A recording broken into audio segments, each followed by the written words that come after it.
So this is going to be an update on my strawberries in the Greenstalk planters here. This was a really big project,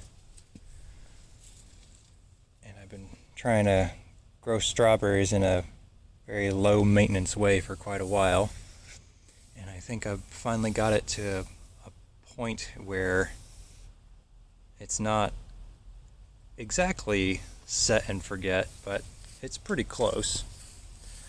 So I've gone through a lot of different iterations of trying to grow strawberries in a kind of minimalist fashion, and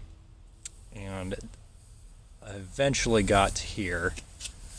And it's mainly because they get to hang down and there's minimal contact with like critters or the ground and stuff like that. I actually get my yield. So just as a quick explainer, this is, I forget the model name, but this is actually one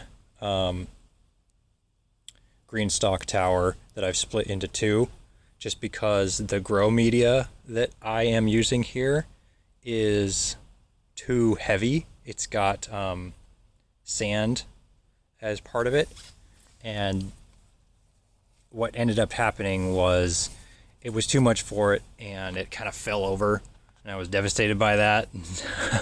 But I really wanted to try using sand in my setup, so I ended up deciding on splitting them in two to avoid overloading weight issues, and now I am pretty happy with it. We've got these strawberries growing in. This is their, it has not been a year, I don't think. The plants are getting bigger. These were I got the bare root strawberries.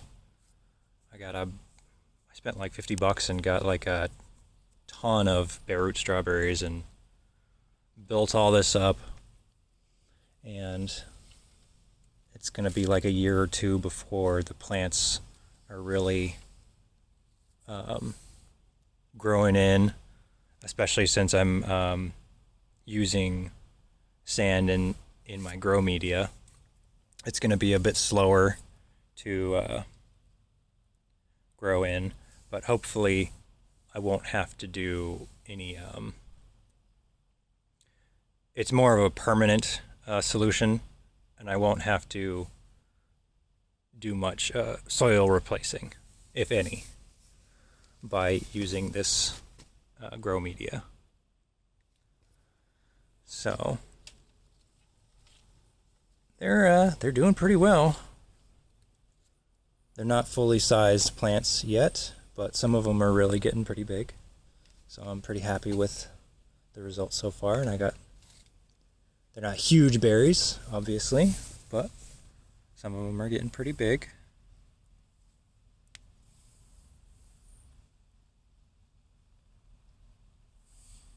And if you're not familiar with the way the Greenstalk tower works, is they have this like top reservoir that you fill with water, and it will kind of trickle through this central hole down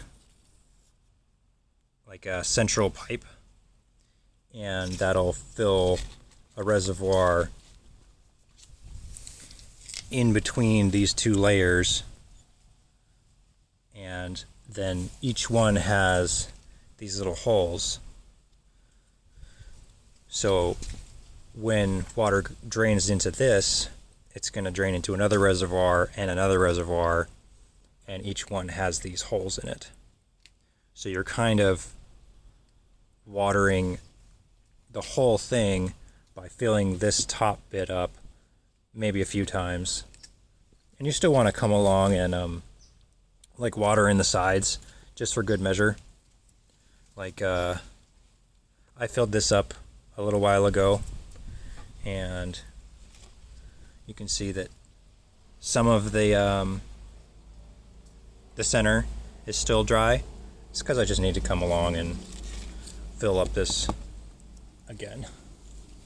And then once I've done it a couple times, maybe 2 or 3 times, we'll have decent coverage along with watering over the sides as well. And then I like to come along and do like a liquid feed into this as well, and they've responded really well to that. You see these little clovers growing in here. I'm not really worried about plucking those out. I am fine with having some shared space. Some of these, it's actually not clovers, I think it's called wood sorrel. This is getting into a different topic, but it's actually kind of delicious, so I don't mind having it kind of all over the garden. So anyway, getting off topic, but I'm really happy with the way the Greenstalks are working and what they're doing for my strawberries and how the whole system has kind of come together.